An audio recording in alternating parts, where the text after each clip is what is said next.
I could never make a first move, especially with a best friend. Like, I feel like when you've been friends with somebody for 3-4 years and you're just like, hey, I like you, you're just like, what the hell? Well, it's very make or break. Exactly, because then you could lose everything. Yeah. But yeah, he's the best. He's amazing. He is like the best thing that's ever happened to me, because I was always in bad relationships and I'd point my finger to be like, oh, my ex, blah, blah, blah, my ex, blah, blah, blah. Oh, yeah. But then being in a healthy relationship, I'm like, wait, I think I kind of was the problem a little bit. You're like, because I'm starting to realize, I'm like, one. okay, actually, I think some of these patterns have to do with me, and this is a relationship I can't ruin, so I want to get to the bottom of this.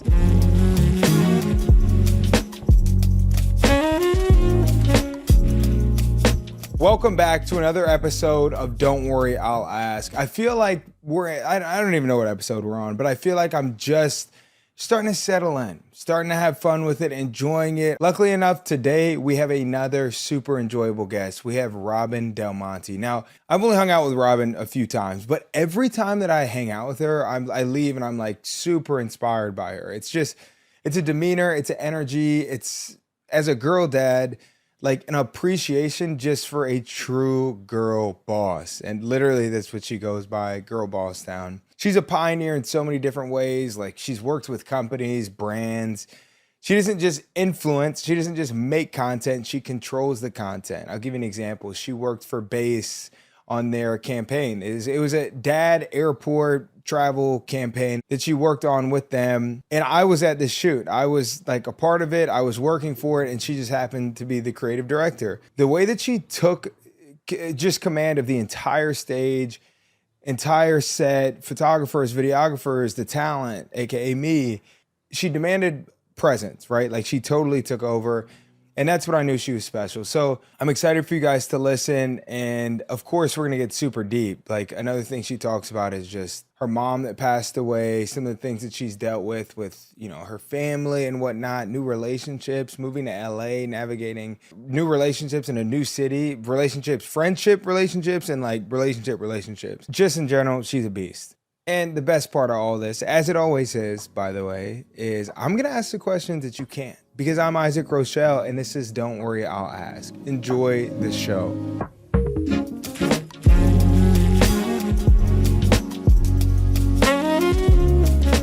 Not to just jump right into this, but I am hyped to have you on. Thank you so much. I was just also saying, I don't have that many influencer friends, and it's not from the stereotype of like, oh, like they're cliquey, they're mean. I feel like I'm the problem. I'm just kind of shy in those kind of environments. But when we met right away, I told the person who we were with, I was like, I feel like they grew up partying in basements, which is like my biggest compliment. It's like, I feel like you're from the people from my hometown. So I feel like I was just drawn to you and Allison, and that's remained throughout everything. So I love catching up with you. I love working with you, and I'm very excited for this as well. No, I'm hyped. So we have a segment on this show. It's kind of like you mentioned it, like this is meant to be a deeper conversation, not like super intense, but it's meant to have a level of depth. So we have a segment called Waste No Time, where just right away, and I'm going to pause while this is going by. Can you guys hear this? The siren? Okay, we'll wait. It's like ringing the alarm. We're about to get deep. It's time. Yeah, it's time. Yeah, like wake emergency. Up. So the segment is called Waste No Time. Okay. And the whole premise is like, we're going to just ask a question. It's really the only like scripted question. Like, my notes are not intense. Yeah. It looks intense, but it's not. Yeah. So your question is, when is the last time that you cried? And I want to give some context here.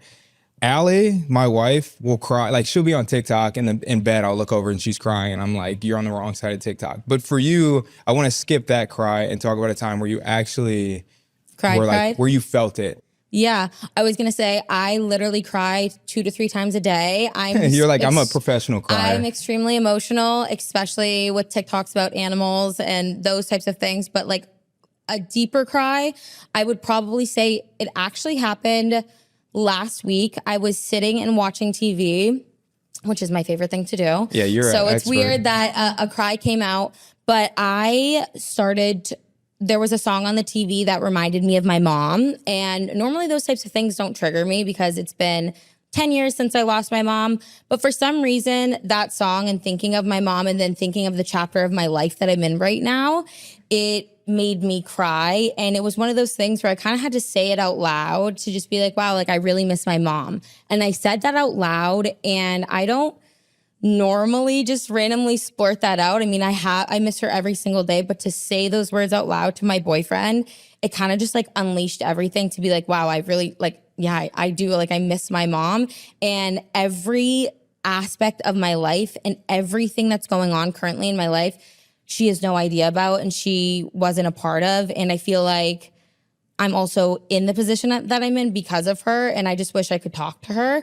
And those are very, very normal passing emotions of grief. And if you've gone through a loss like that, you know that those emotions happen consistently. But sometimes you just have to like let it out physically and cry about it. And I did that, I think, a week ago. And like I was saying, I miss my mom all the time. It's been 10 years, but I rarely like cry over it. So I think that having a song and a TV show that triggered it, me saying it out loud, and then kind of diving into those conversations led me to crying. I would say the last time that I did that was, I don't know if you saw the purse trend on TikTok. It was like, seeing my mom's purse makes me emotional. I had another gut cry over that as well. But I would say when I cry, it's either from pent-up emotion or anger. I'm an angry cry too. You're an angry crier. So that one I think was a little bit of pent-up emotion. Yeah, that's crazy. And the crazy thing about it is I just like don't know that emotion. I've never lost anybody. Exactly. So I don't even, and I don't cry that much. So to be like that emotional about that type of situation, I just have no clue what it feels like. I think that's the perfect response to somebody saying a story like that is, I find such comfort in when I'm talking about these things with people being like, I can't even imagine because I don't know what that feels like, instead of people trying to be like, oh no, it's okay. And I think it is crazy because I think death is something that every single person is going to experience, yet it's the most taboo thing to talk about. Yeah. And like, some people have gone through it and some people haven't, but everybody knows eventually they're going to go through that, and how they deal with that will look very differently. So I think that having those conversations and speaking about grief in environments with people who haven't dealt with it are just as important as having those conversations with people who have. So yeah, it's strange to think that it's like you have no idea what that's like, no but then clue. There's so many people around you who have. So you're just kind of being like, I don't even know what I would say in that situation. I don't know what I would do. And then you start to think like, oh my God, that's going to happen one day. You said earlier, like, I'm in this place that I'm at now. A lot of it has to do with my mom, but she can't see all this. Yeah. Do you feel like your mom is present? Like Allie, by the way, her grandma passed away, and like we see owls all the time. It's a long story, but she feels her grandma. Of course. Yeah, I think that at first, this is definitely an emotion I feel like people who have dealt with grief can go with, but all you want is a sign at first. You're like, I don't, even if you have religious beliefs or not, you're like, I still want to know that this person's there. Please give me a sign. Please give me a sign. And I feel like that was me the first year after my mom passed, just constantly asking for signs and they weren't coming, and I was getting so frustrated. But then they started to eventually show up, and now I see them literally all of the time. Like one thing in particular, like So it's not something in particular. Well, one thing in particular, my mom used to work for this company called Cintas. I'm sure you've seen the vans around. They like do like medical equipment and like equipment in corporate offices. And there's vans, like Cintas vans. I see them all the time before my big auditions, before that's crazy. big events. I think it's so always real. see them. And now my friends send me pictures of them and they're like, oh my God, I just saw a Cintas van.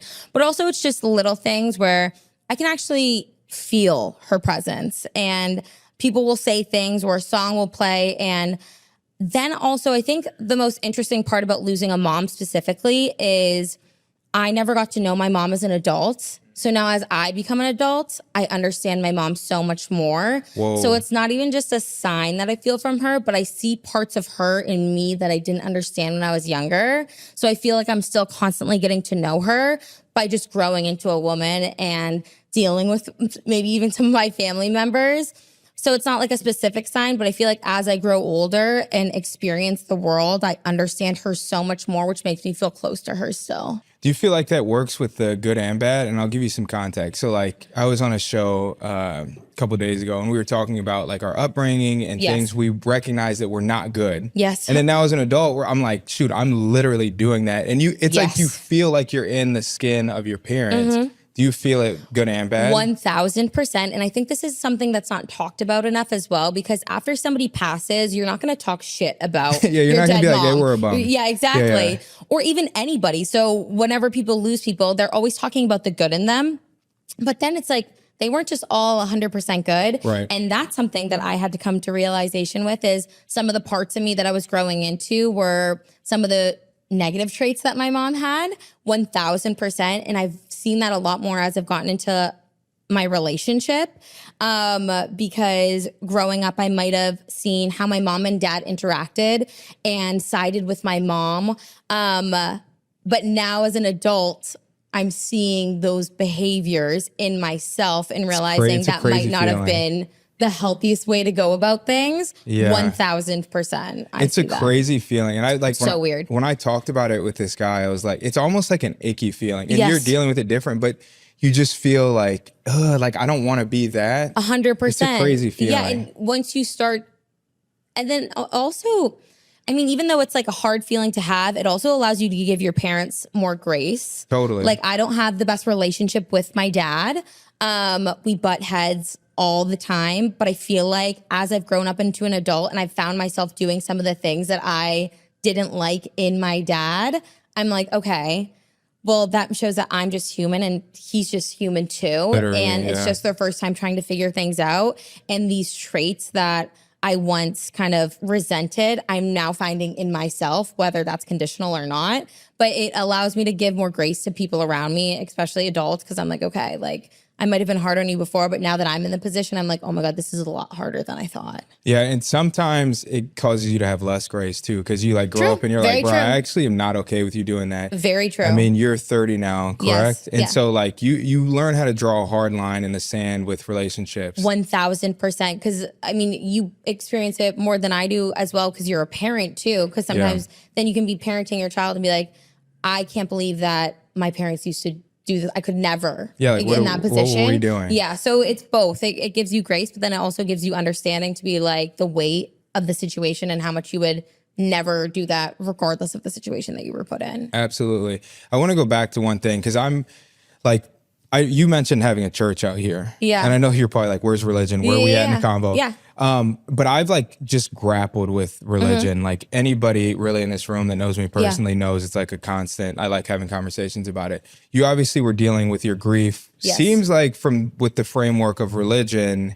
No, it's actually the opposite. Really? But okay, I'll let you explain it and then I have some questions. Yeah, I was going to say, when I lost my mom, that's what pulled me away from religion the most. And then I ended up finding it naturally, and it ended up allowing me to heal with it. But at first, when I like wasn't getting those signs and then what happened, I was so angry. Do you know what I mean? Yeah. This is also interesting because it's like my overarching question is, where do you think your mom's at now? Yeah. And I'm sure that's changed. Yeah. No, I always, my mom, so I think there's two parts of it. I grew up extremely, extremely religious, but like I didn't care about it. Like my religion? mom, a Catholic. My mom grew up so Catholic. She would literally pick me up from sleepovers to bring me to church. I was like that kid that had to leave the sleepover early to go to church. Even in high school, when I was like hungover post basement party, my mom would drag me to church hungover, and I'd be in like a Lil Wayne t-shirt and Sophie shorts at church. Okay, my mom pop would be culture like, queen. Yeah, my mom would be like, I don't care that you're hungover, but you have to go. So that kind of drew me away from it too. And then because I didn't want to be there. I didn't care. You know what I mean? But as my mom got sick and as she was dying, she found such comfort in knowing that she was going to go to heaven. And I saw that give her relief. And that kind of shifted things for me and helped me understand her relationship with religion and God. But it still didn't push me to have one, because I was like, okay, then why is this all these bad things happening? You know what I mean? This is still trash. Yeah.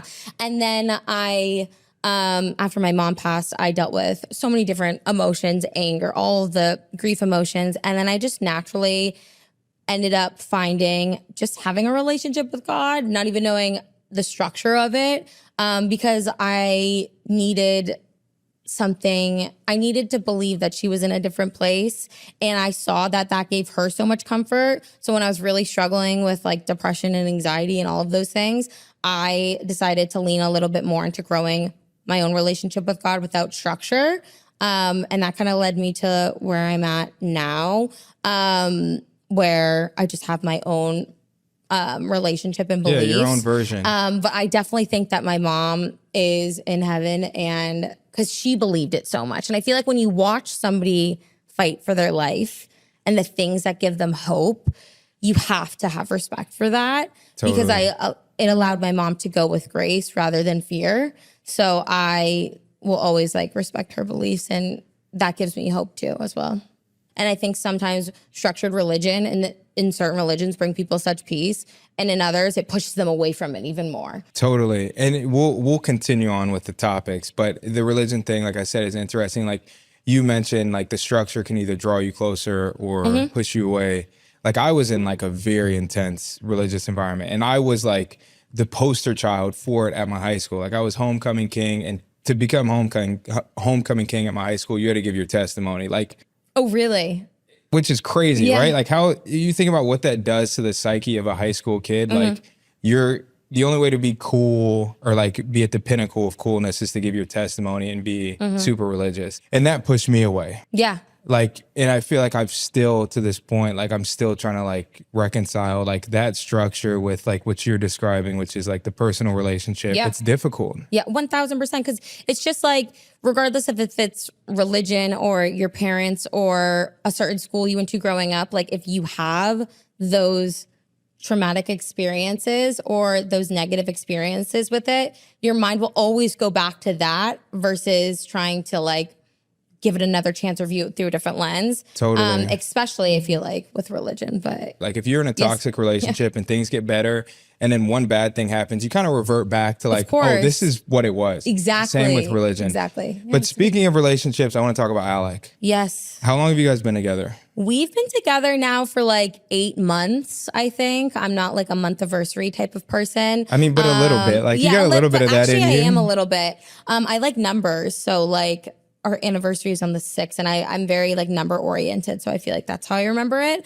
But yeah, we were friends for like, I knew him growing up, but we were very close friends for 3 to 4 years. And then we just recently got into a relationship that kind of bloomed at a grief camp. Yeah. Just a weird environment to fall in love, but it was the best in my case. It's like giving Vampire Diaries. Like it's like this like dark environment, Yes, but like yes. And then the love comes out of it. Yeah. Exactly. But I think that, so we knew each other in high school, actually through like a person I was dating, because he was like from the town over.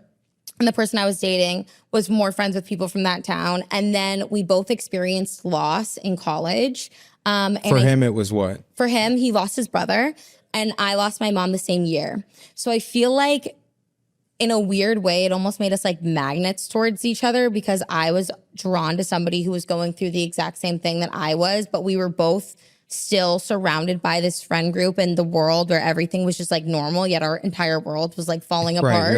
But like we're at basement parties or like going to college and stuff, and our friend groups are the same when we live in the same place, but it's like everything is so different in our world. So I was always kind of drawn to him, and I wanted to kind of lean on him through that, but we weren't super close. And then I started going to this grief camp called Experience Camps. It's a free 1-week camp for kids who have lost a parent, sibling, or caretaker. And I found out about it through a neighbor who had lost their dad, and it completely changed my relationship with grief. It changed my life. It is the number one most important thing in my life. And once I went there, I was like, okay, I have to get Alec to come here. But as a guy living in South Boston who would rather like be watching sports or go to the bars with friends, I'm gonna be like, hey, do you want to come to Georgia for a week in a log cabin and talk about feelings? It's not the biggest sell. But I eventually ended up getting him to come, and our relationship really bloomed there, because it's like you go into this safe space in the world where like you just constantly are peeling emotions and being real and raw about everything. So to become best friends in a situation where that is kind of the foundation, it just drew us extremely close to each other. And then after 3 years of camp, I was about to move to LA, and I was like, my best friend actually said, because all my friends would be like, you like him. And I'd be like, no, we're best friends. But I was kind of just like protecting myself. But she was like, okay, if you came home from LA and he had a girlfriend, like, how would you feel? I was that's like, a good question. Yeah, I was like, I actually could not handle that. So like 2 weeks before I moved to LA, I told him that I had feelings for him. I'd had feelings for him for 3 years. What, like, give me more context here. Was this like a phone, like a cold call? No. So right after camp, we always hang out constantly because it's kind of like a reality shock to go back into the real world. So I invited him to come over, and he kind of like was dodging hanging out with me a little bit after. Classic, cool guy. Exactly. I was like, oh my God. But I was like, I have to tell him before I move to LA. So he finally came over. And at grief camp, we have this thing called a sharing circle where you just go around and you tell your story, you tell who you lost, you talk about what you've been dealing with recently. It's just like this safe space. So I was like, oh, when you come over, like, let's have a sharing circle. Let's debrief from camp. That's like a pickup line. Like, let's have a sharing circle. And I got Chick-fil-A. I brought out We're Not Really Strangers. And we just started doing what we would normally do when we'd hang out, because we'd hang out all the time. But then I was like, okay, I think I need a little bit of tequila because like I need to say something. And he knew what was happening. I'm never the type to like, I could never make a first move, especially with a best friend. Like, I feel like when you've been friends with somebody for 3-4 years and you're just like, hey, I like you, you're just like, what the hell? Well, it's very make or break. Exactly, because then you could lose everything. Yeah. So I took a couple shots, and then it finally ended up coming out. And from that day forward, we didn't have a talking phase or anything. We literally went right into dating, which I don't think is like healthy or what relationship podcasts would recommend. Right. But that's what happened. And now he lives out here. We live together, and it's been amazing. But at the same time, it's also been such a learning experience to be in a healthy relationship for the first time, and kind of rush all through the steps because of our timeline. But yeah, he's the best. He's amazing. He is like the best thing that's ever happened to me. And I think it's so weird because if growing up, if you told me, oh, like you're going to end up with somebody from New Hampshire who you like knew and have known since you were like 15, I'd be like, there is no way. Like you literally could not pay me. Like that is, I was like, no, I'm in LA, I'm in London, I'm going to meet this like person in the industry. But then it ended up being somebody from my home in my hometown. And that's one of my favorite things about it. Because I was always in bad relationships and I'd point my finger to be like, oh, my ex, blah, blah, blah, my ex, blah, blah, blah. Oh, yeah. But then being in a healthy relationship, I'm like, wait, I think I kind of was the problem a little bit. You're like, because I'm starting to realize, I'm like, one. okay, actually, I think some of these patterns have to do with me. And this is a relationship I can't ruin. So I want to get to the bottom of this. I'm particularly interested in you saying you were toxic. Because I want to know, like, what is toxic Robyn? Because I feel like you're like, you're like very chill. No, you have some spice, but like. Yeah, I feel like being toxic can also just be a result of your emotions being not understood and not heard for so long. So a lot of the times people point fingers at toxic behavior when in reality it's just a response to like how you're being treated. But I know personally for me, I was in toxic relationships in different formats, not just in romantic relationships, within family, friends. And I feel like being in that can be so consuming. And the other part of it is you almost get a high from it. Because I grew up in a very chaotic environment. So I thought chaos was love. So when I was in these toxic relationships, or even with non-romantic relationships, I thought that not only was that normal, but I almost got energy from it. And it was almost validating to me because that's how I saw love. So then to go from being in a unhealthy relationship or viewing relationships with men in general as unhealthy to being in now a healthy relationship, I saw that I was bringing some of the toxicity into it because I thought that's how you communicated. And I thought that's what being in love meant, was through chaos. And I quickly realized that I need to be held accountable just as much as I hold other people in my life accountable who I was in not the best relationships with. So it was a big learning experience. And I feel like a lot of girls and guys out there who are listening to this, when you're in those toxic environments, you can view it as love, especially due to the type of TV shows and movies that are out there. Like growing up, I loved Chuck and Blair from Gossip Girl, but like he literally sold her for a hotel and like then they got back together, and it's like so romantic. But I'm like, in reality, like that's really bad. Yeah, we're taught that these toxic relationships and making up after it, like that's love, when in reality, like that is just conditioning you to find chaos as a sign of validation, when in reality it's the complete opposite. And getting out of that and unlearning those habits are extremely difficult. Yeah. You said like from what you've seen in your life, you feel like some of those toxic traits, and you're not toxic, but just the toxic traits have shown up.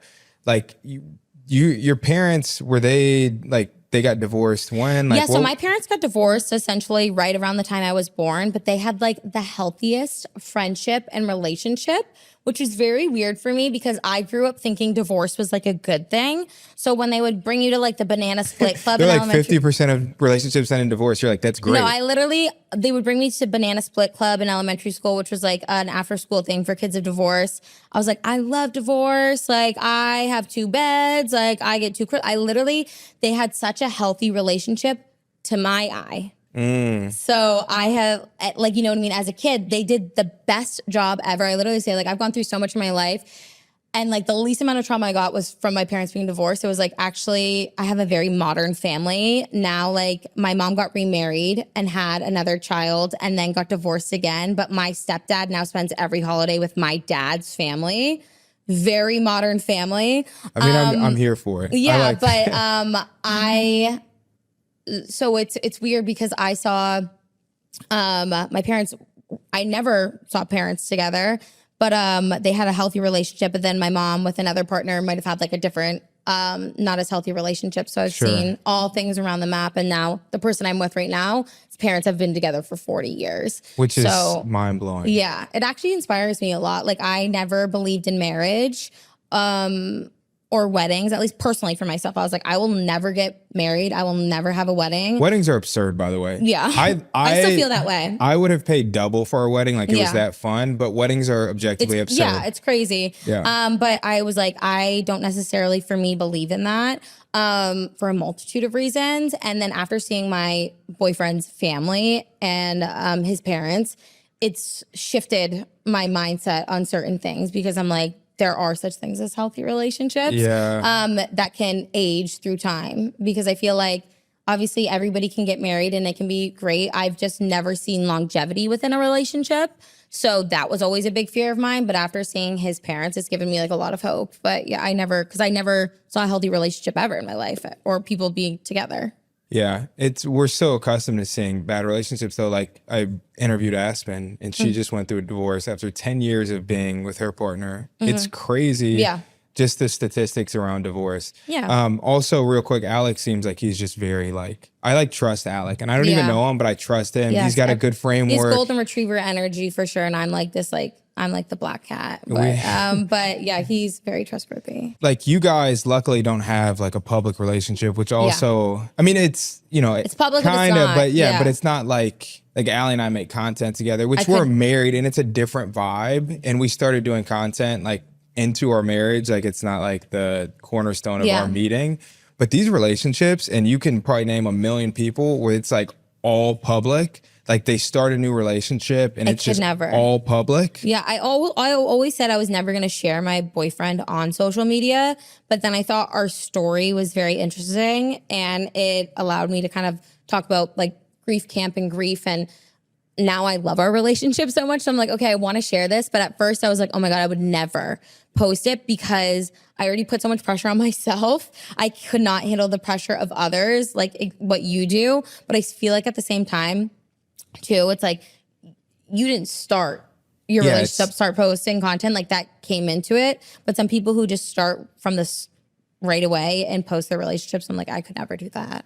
Yeah, and naturally it's just there's like a breaking point where you're like, it's not real. It is real, and I have to be careful when I say it, but it's like you're only showing the perfect parts of your relationship. You're spending a lot of time in your day like posting perfectly curated content. Yes. And so your interactions are like interactions for a camera. I don't know. It's really weird. Because I can't even imagine just like sometimes I also think I also think fighting is healthy in relationships. Like, when it comes to how you communicate, can't be like unhealthy.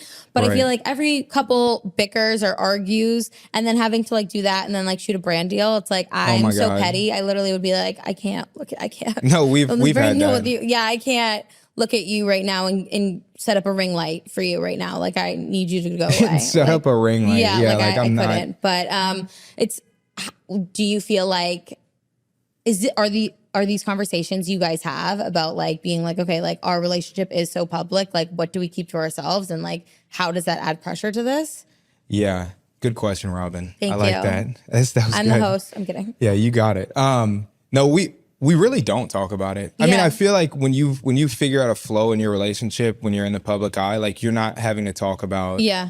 like ways to go about things. Also, like I think the best thing Allie and I did was create our own lanes in social media. Yes. Like there's a lot of crossover. Like people are like, oh, Mr. Cooch, yada, yada, yada. Yeah. But like generally, we kind of have our own spaces. So I don't know. Yeah. And like I said, we were together. I mean, we've been together 11 years. I personally would never bring it up just because like I would feel so awkward and nervous. But I mean, you've been together for 11 years.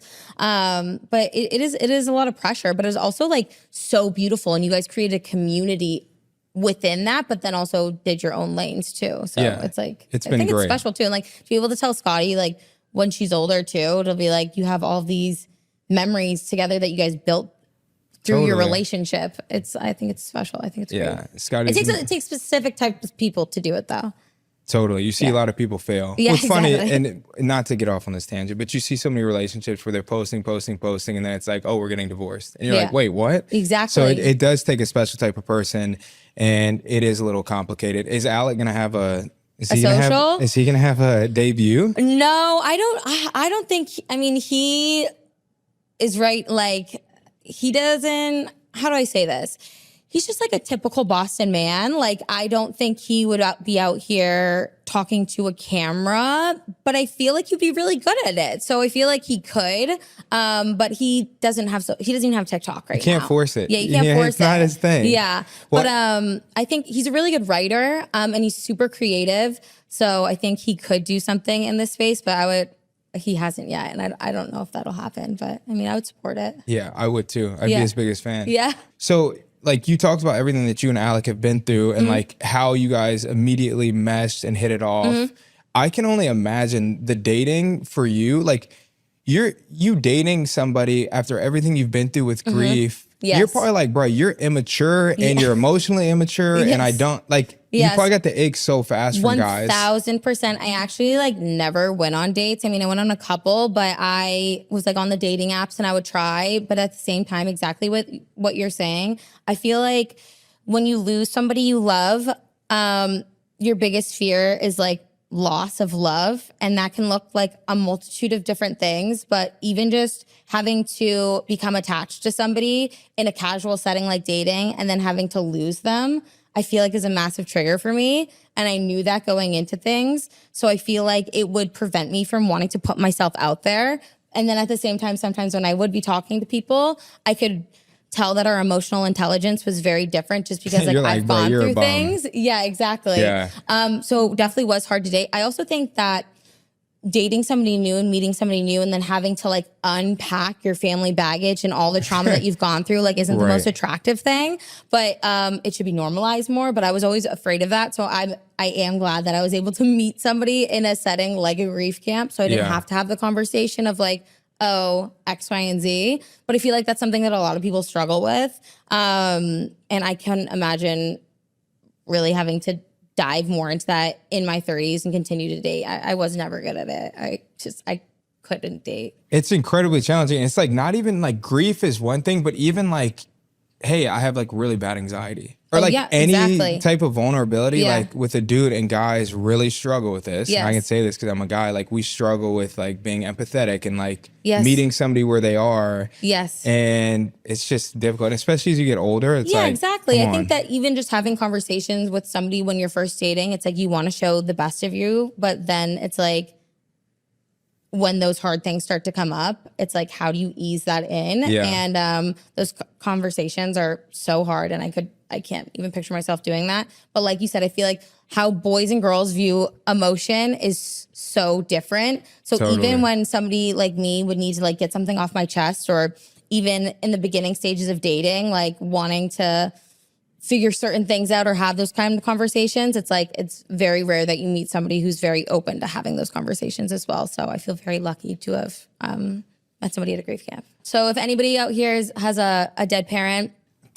go to grief camp and you can find your person. Yeah, leave the apps alone. Go to Yeah, Grief King. exactly. Were you ever on the apps real quick? I was on the apps. You want to know what's so funny? Like every influencer's on Raya. I literally never got accepted into Raya. I was like, you need a Raya, right? Sarah, yeah, you because kidding everybody's like, oh, like Raya's so saturated, everybody can get on it now. I was like, I literally could never even get on it. So like, if it's saturated, that's how bad my dating potential was. But I was on Hinge and Bumble for like ever, but I almost like was looking at it through like a branding and marketing lens. Like I liked just viewing people's profiles. It's a businesswoman. Yeah. I kind of just like did it for fun, but I rarely went on dates from there. Just like we said, you're 30 now. You dated obviously through your 20s. I mean, and you and Alec have been dating for how long again? Just like around like a year. Okay. We're almost at a year.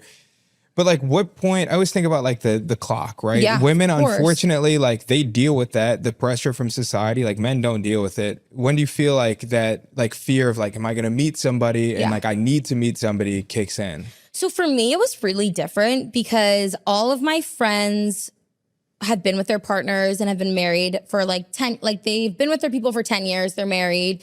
And I was always around couples and always around relationships. And it weirdly didn't put pressure on me. And I was never the type to be like, oh my God, I need a relationship. I was very career focused. So I feel Just like a grinder. Yeah, that pushed me.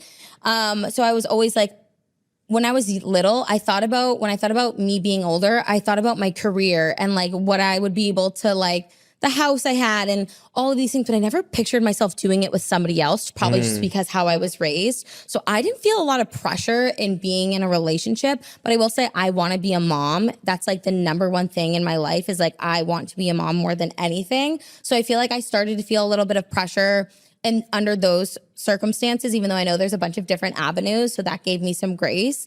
But I feel like definitely I would have these moments, I feel like, once all my friends were married. So that age can be different for other people. Because even though there's not pressure, I would just see myself going through the holidays and just getting to go to all these amazing opportunities and finally reach success and having nobody to share that with. Yeah. And like, that's where I felt more pressure of wanting somebody in my life rather than like the timeline that society inevitably puts on us. But I'd say around like 28, 29, like the past 3 years, once I've come into success and I feel like I've gotten everything I've ever wanted and I had nobody to do that with, that's when I started to feel the pressure. But I feel like everybody's different, 1000% when it comes to like the pressure, the timeline, the clock. Some people like want to get married right out of college. And some people are like, I want to travel. I want to do X, Y, and Z. But for me, the pressure more so felt like I want to have somebody to experience these things in my life that I've always wanted with versus like a timeline. Yeah. Do you remember a time though where you were like, I really not need to, but like, for instance, with Alec, where you're like, I am at this function. I feel like I want to be with somebody. It hurts more now than ever. I need to talk to Alec. Like, do you remember a moment? I honestly feel like probably around the holidays, just because the holidays are always really hard for me and can be super triggering, especially if you've gone through grief. So I feel like the holidays, as cliche as that is, is when I would feel like I really wish I had somebody to tackle this with and create new memories with, because I feel like some of the memories I have around the holidays are like not the best. So I feel like that's when I would always reach out to Alec and he would reach out to me and we would hang out more. Just a stronghold. Yep, of I need course. to meet The Alec. best. Yeah, this whole podcast is actually like about him. He's gonna be thrilled. It's titled Alec's Story. Yeah, exactly. I want to get into your beef with TikTok. Oh my God. You want to know what's so crazy? I posted a video on the way here and it's doing so well. It actually Really? is being seen by the public for the first time in weeks. I think they've heard my cry. But I will say, my beef with TikTok and the algorithm, This TikTok beef is so juicy it has to gone me. on for so long. My agents can attest to it. I think that TikTok is the reason I have a career. I love the app. I'm addicted to it like everybody else. It changed my life in so many ways, especially just from the visibility standpoint, because all of my marketing ideas, my PR moves, creating a digital resume, like those were all seen by my agency, CMOs, because of the algorithm and because of the community I created. And I think especially for the type of content I make, having community and being visible is so important. And I feel like the past 2 years, TikTok's algorithm has made no sense. And I want to get this straight. This is not about numbers. This is not about likes. This is not about followers, because I feel like it can come off that way. But I think it's more about visibility and community, because you will post a video and it'll get 800,000 views, and then the next day 5,000, and they're about the same type of thing, and it just makes no sense. I think that for the biggest platform in the world that has changed so many lives, there has to be some sort of understanding of the algorithm, and there just like isn't whatsoever. And I feel like that takes away from the community aspect, and that's what makes me so mad. And then they'll come out and they'll be like, oh, you're not shadow banned, or oh, you just need to make like entertaining content around niche topics that have to do with trending sounds. And I'm like, okay, no, I think there's a disconnect, because I don't think that's what's happening. But I know I'm not the only one struggling with it recently. Everybody is. And I want to get to the bottom of it. I need to talk to somebody at TikTok. There's got to be somebody. To the bottom, because it changes so many lives. And it's literally, I could go on and on about how the visibility on TikTok. Yeah, no, but how me being visible on TikTok got me jobs, got me a career, and fully shifted how I viewed myself, especially when it comes to creativity. Like, I couldn't get a marketing job in Boston, but I could post my ideas on this app and be in the same rooms as the CEOs and the CMOs.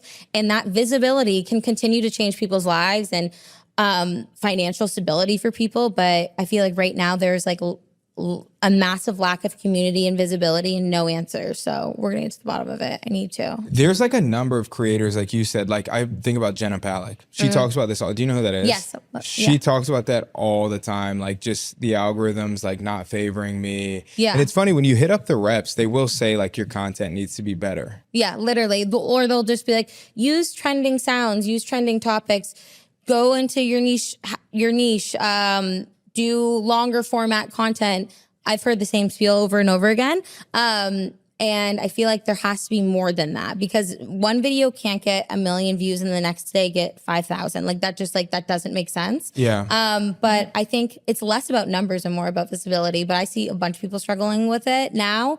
And I'm gonna get to the bottom of it. It's like your journey. I'm gonna get to the bottom of it now. I'm gonna talk to some people. We need to fix this, because I love the community aspect of TikTok. I think that was my favorite part, and like, not somebody who's like an influencer being like, oh, they're not fans, like they're my community. Like, I don't want to sound like that. But you're like, no, actually. But it actually did, because it was a bunch of creatives who thought like me, who were interested in those types of things. And then when they saw a good marketing campaign, they immediately thought of the GPT stamp of approval, or like, what would Girlboss think of it? And we had conversations, and it inspired me creatively. And I was seeing other people make PR moves videos, and that just like inspired me so much and allowed me to go out and speak to brands about these types of trends and how I think they should tackle building a community and analytics and trend forecasting. And now there's just no rhyme or reason. But I hope that things change in the future. It is weird though. Like, you talk about the community, you would think just like if you have 500,000 followers, at least your community should have access to see it on your For You page, to see your stuff. And then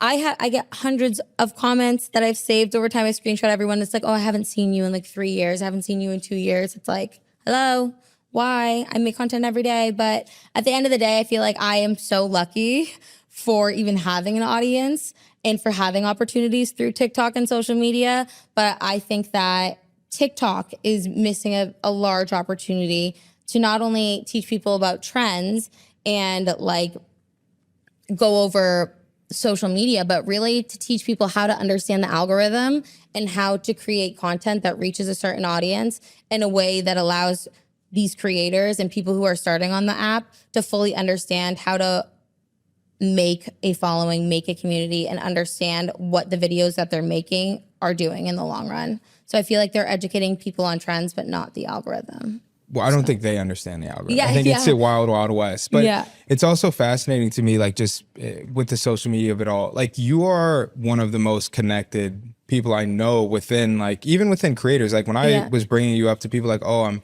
interviewing Girl Boss Town. Like, people are like, oh, yeah, like, I love her stuff. Yeah. How has that been, just, like, being so connected? Is it a stamp of validation? Because, like, obviously you're trying to grow on social media. We all are.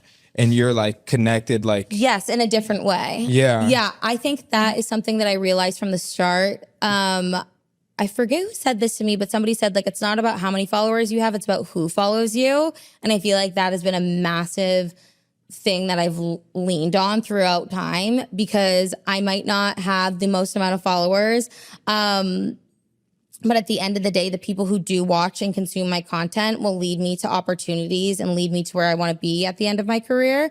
And I think that that is so special. And the community that I have created, it's very specific and has gotten me such opportunities. So being connected and knowing the brand side, knowing other creators and other creators admiring my work, not just for a content that they like, but for my brain and for my creativity. I recently said, I feel like numbers isn't the biggest thing for me, because I always will understand my worth through the equity of my creativity and my mind and how I view things from a marketing perspective. It's a bar. So thank you. So I think that having those connections and being followed by people who are making moves in the industry and being tapped for being a creative versus being a creator is something that I'm very blessed to have, and something that I've kind of always wanted, is to be seen more as a creative versus just like an influencer growing a platform. Because by the way, being an influencer, I know everybody's like, oh, you try being an influencer for a day. Oh, it's not hard. I feel like having that skill and that talent of being a true influencer, where like everything you do and say, people want to do and follow and buy or try. That's a skill that I think is incredible, but like not something that I necessarily have and have never really had. I'm more of a creative. No, I mean, you have some juice though. Let's not get it twisted. Of course I do. But I think when I think of like comparing myself, or I'll get imposter syndrome, or I'll look at other people getting certain numbers or opportunities, I'm like, well, their skill set is this and my skill set is this. So that's why I'm in this lane, and vice versa. But yeah, I think that being connected and people admiring my work, and people will even come up to me and be like, I changed my college major because of you. Whoa, and it's crazy. I get so many DMs being like, oh, I'm graduating college and I switched to like PR when I started watching your videos, and now I'm graduating and I have this job. It's crazy, the impact and the community that I have built and the people that I am connected to has been such a dream, and is exactly what I wanted with my platform, even if I didn't go into it thinking like that. Yeah. Do you get exhausted by the waiting for more views, or like waiting for the algorithm? Because like I would be like, I get frustrated. I can't do this. I get frustrated 1000%. But then at the same time, I kind of go back to, if you create for numbers, then you're creating for others and not yourself. And that's what this whole job is, right? But as a creative, it's like impossible not to think. Yeah, but as a creative, you should just create and put things out there that you believe in and like you want to see happen, versus just catering to others. I think Doechii like had a YouTube video where she was kind of manifesting and having a mantra of being like, you need to create for like yourself and not for the audience, and they'll come, because like your creativity is what people are drawn to, not like following trends. So I feel like it does get exhausting when I don't understand the algorithm, but then I've always had faith that like the right people will see what I'm putting out there, and the more I don't think about it, the more things start to naturally fall into place. But it can get exhausted for any creator. Totally. Because especially when you start putting content out there, it gets such big numbers, and then you start to see it fall a little bit. And it might not even be because the type of content you're making is slipping. It's just the algorithm, but you view yourself and your content differently just based on numbers. I feel like the whole numbers game, something that's going to be studied in psychology's classes. It's very Black Mirror, because it's like, you think that your worth is based, like in our career, you think your worth is literally based on people double tapping their thumb on a screen. Like that's what it comes down to. But that double tapping the thumb on a screen can change your life financially forever. But when you come down to it, it's really just people scrolling and tapping their finger. It's like, and that's what you're putting your whole worth into, and how you're viewing yourself and how you're determining what's good or bad. So I feel like you have to have a good mix of like working the numbers game and caring about it from a financial standpoint. And obviously it's your career and you're building a community, but then also creating for yourself, because you cannot get like lost in that track of mindset, because it's so unhealthy. It's so unhealthy. I mean, I've definitely found myself in that. Like, I don't deep dive to the extent where I'm like, I feel worthless because, of course. Yeah. But it is real. Like that's, And like you see people, like you're on private stories probably where, you know, creators are complaining about that in the algorithm, and you can feel that sentiment of like feeling more worthless. Yeah. But then I also look to myself and I'm like, okay, at the end of the day, it's like, what do these numbers really mean to me? Like, am I getting frustrated because I think that the content I'm making is great and I want my community to see it? Or is it my ego? And I feel like you have to kind of like dive through those feelings. But in the type of career we're in, like it's very normal to have those feelings, and I have to digest those things and to separate ego from actual like concern and what you're putting out there. Right. It's tough. And the beef won't end. Regardless of the thoughts, you still have the beef, which is valid. Yes. But the other side of it is you get hired by companies. Like literally, we worked together with Base, which was great. You did a phenomenal job. That's when I like saw you in action. Yeah. And for that, the pressure for stuff to perform well is real. Like they're hiring you to do that. Yes. So then you're having to flip the script a little bit and be like, no, I actually need this to do well. Yeah, of course. 1000%. But I also think that from the mindset of creating for results and for ROI versus just like creating for art, you can still take aspects of the fun creativity and put it into that. And I truly believe that things will perform well, that I believe in, and that I'm having the ability to create. But it is a lot of pressure, and it switches the mindset a little bit. But in those cases, I feel like being able to execute things at such like a larger level and a larger scale, and really putting so much into the detail of it, and working with a company that has built a relationship with their community and for X amount of years, I feel like there is more pressure. But at the same time, like I like that kind of pressure because it's not just on me. Yeah, I'm more of like a team. You person. like. The way you operated yourself on that shoot was super impressive, which I told you, but it was like, I'm like, wow, she's like, this is a tight shift right now. Like you're built for it. I've found that I really like producing. I just produced a shoot last week and creative directed it as well. But the producing aspect of like being on set and making sure we get everything that we need and like physically getting the shot and moving everybody and kind of running a set, I found that I really enjoy that. I think it's the camp counselor in me. But yeah, I love those types of opportunities. And it is really special to even be given the privilege to be in that position, to allow a brand to allow me to bring a creative vision to life. So whenever I'm in that situation, I take it like so seriously, and I know how special that opportunity is. And I feel like that's where like the real Robyn comes out, is in those situations. I love it. I don't get exhausted of it. Yeah. So I'm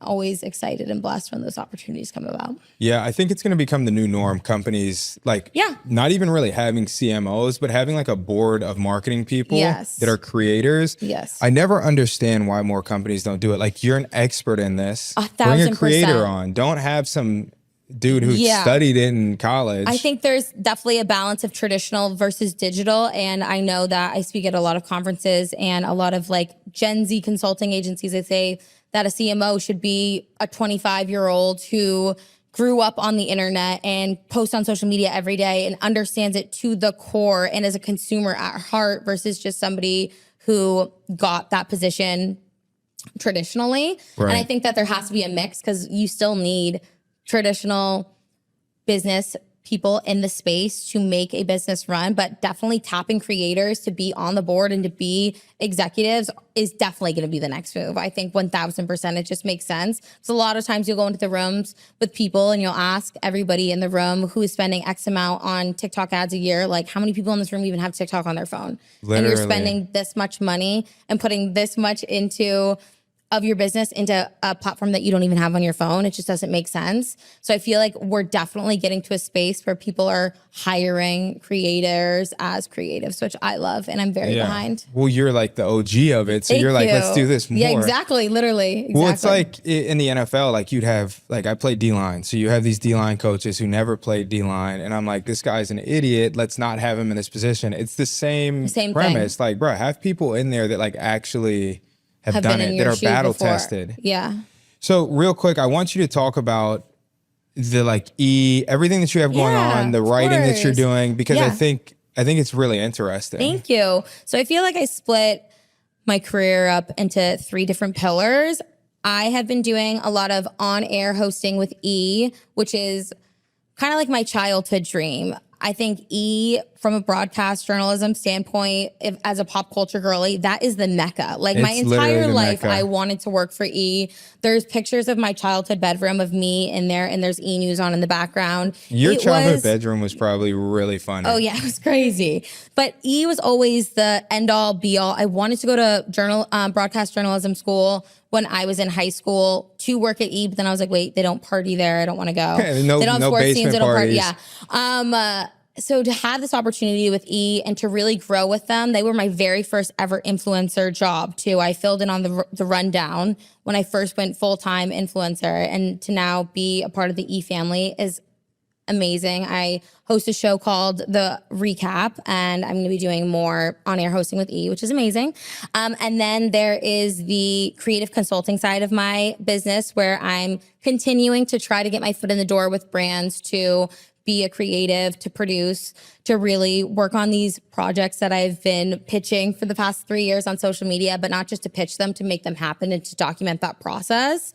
And then the last third pillar is I want to get more into writing. I feel like the TikTok that I fell in love with and what gained my community was through storytelling. Right. And that storytelling that you do on TikTok and as a creator every single day is exactly like what teams utilize when they're in development for TV and movies. So I want to kind of translate those ideas that I have into that format and continue to write on Substack and kind of learn to write in different formats and eventually, hopefully, get more into the development side of content.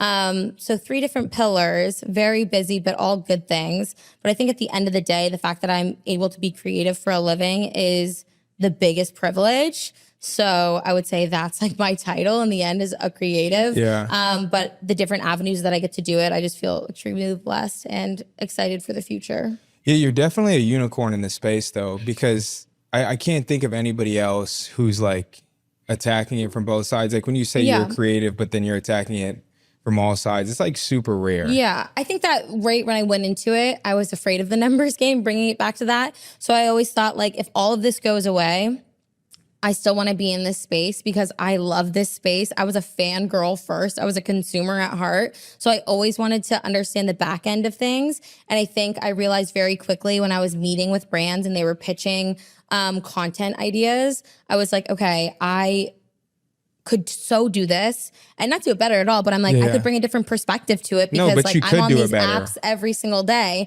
So I always wanted to get into that space. But to be completely transparent, it's really hard. Even when you work with brands and they tap you to be a creative, there's so much red tape with legal and it always goes back to like the legal team. Yeah, exactly. But getting my foot in the door and really being a sponge and learning the C-suite side of brands and businesses, and then also bringing my creator point of view to the table is something that I love, and I love producing. So I definitely always wanted to do both.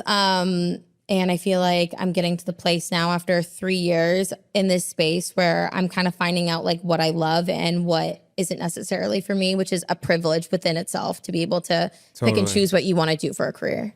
It is. It's funny when you start saying things like C-suite, that's when you know you're in it. Yeah, well, yeah. You're like the C-suite. The buzzword. I'm like, you know, C-suite executives. So follow me. Right, no, but who for do sure. we need to call out? But I was going to ask you, like, what is like the dream company and what do they need to work on? Okay. Like, I don't think they need to work on anything, but besides hiring me, but Gap, I want to work with Gap so badly. I think by the way, all the like Abercrombie and Fitch, they're like all coming back. Gap. Yeah. So Gap, growing up, their ads are something that just like has always stuck with me. They used to do musical ads. They brought them back this year with like Troye Sivan and Tyla. But their advertising is so good. They've kept it so old school while at the same time tapping into like these new digital spaces. And if you study the history of the Gap and their marketing, it is like my favorite case study in the world. And I think what they're doing currently is just so beautiful. Like they tapped a creator. The first time they worked with a creator recently, a girl, her whole TikTok was just trying to find the comfiest sweatshirt. Like that was her entire TikTok. So she would try on a bunch of different sweatshirts and base them off like their comfiness. And Gap tapped her to creative direct and also like help design and manufacture a sweatshirt for them, but kept the advertising very traditional while also tapping into the digital space. I just think that everything that they're doing is amazing. They're my number one goal ever to work with is Gap. As of now, Sarah, who's my agent, like I always come up with new ones, but Gap has been pretty consistent. They are like a really big one I would love to tackle and be a part of. I mean, they're in a perfect place though, because like the retro style clothes, they don't even have to change their style. Literally, like keep the exact same thing. Olympia, who is the creative director of J. Crew, which is obviously similar to Gap, she has been posting her process of creating the bathing suits that they're coming out with this year, and how they went about that was going back to their 90s catalogs and finding the design from those 90s catalog and the fabric they used in the 90s to kind of bring back that classic fit that you see those photos from the 90s and everybody looked so tailored. Even if they were just in a t-shirt and jeans. So tapping into that like nostalgic yet current wave, I think is perfect. They do such a good job with that. You're like an encyclopedia talking about this stuff. Thank you. Sorry, it's like a different nerdy language. I'm like, but it's really a testament to like all you're doing on social media and like why it's so important and why the algorithm needs to stop playing games. Because it really is super unique, and that's why I've always loved it. Thank you. But I feel like at the same time, marketing is just understanding human emotion. And as creators who build platforms, like that is one of the number one things you do through storytelling and through building a community. So even though these languages might seem foreign of me saying these things, it's like what you do every single day for your career as a creator is like marketing within itself and understanding the industry. So it's like I might say it and place it in a different way of how I speak about it, but like you should give yourself credit too because you're doing the exact same thing. I love it. You're right. Well, and then lastly, who is Robyn now, and what do you want people to know about you, like right now, where you're at? That's a really good question. I would say Robyn now is definitely more confident and within herself, because I feel like I used to only find value in my career, which I feel like is very hard to manage in this space. But I feel like now I'm not only just confident within myself, but that allows me to be confident and creative in my career. And I know my worth and I know the things that I want to do. And I'm very focused on achieving those things and figuring out how to get there rather than just like wanting them to come naturally. But I feel like I'm very happy. I feel like right now I'm in the place that I've always wanted to be. And sometimes that can be scary because sometimes you can get everything you've wanted and you're like, wait, why am I still feeling X, Y, and Z? Yeah. But I feel like now I'm finding a lot of peace in just being at where I'm at right now and not rushing to the future. So I feel happy, creative, and excited for the future. We love it. And then lastly, you got to tell people where they can find you. This is like the classic podcast. Yeah. Where can they find you? We got to know where we can find you. Of course. You got to give the people what they want. Okay, so you guys can find me on my LinkedIn under Robyn Delmonte, and then on IG, Substack, and TikTok at Girlbosstown. I feel like Robyn Delmonte, just as a quick side note, should be like the name of a brand. Like Thank that's you. a cool name. Thank you. I used to tell everybody that my family owned the fruit company when I was younger. Is it? Delmonte fruit, like you know all the canned fruit and vegetables? Is there an E at the end? Yeah. Wow. Okay. But I don't. Don't spread that rumor. But yeah. Claim it. All right. Well, appreciate you coming on. Of course. Love it.